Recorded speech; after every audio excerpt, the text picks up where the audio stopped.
kung ating titingnan, no, everything God does in your life and in my life, make sure that we turn out right. No, ibig sabihin, ito po ay maging ayon sa kalooban ng Panginoon. Sanctification guarantees that God's investment in us will not be wasted. So kapag ka ang Panginoon, mga kapatid, ay gumagawa sa iyo at sa akin, no, we are being sanctified. Hindi po pahintulutan ng Panginoon yan na ano po, na masayang.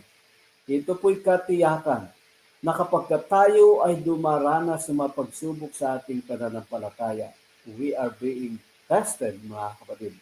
No, that means that the Lord is working in you and in me. We're not finished yet. No? Hindi pa po tapos ang paggagawa ng Panginoon sa atin. That's why sa ating nga pong pag-aaral sa last week, we pray and seek the Lord, no, to cleanse us, to sanctify us. At darating po ang panahon na yan po ay magiging lubusan.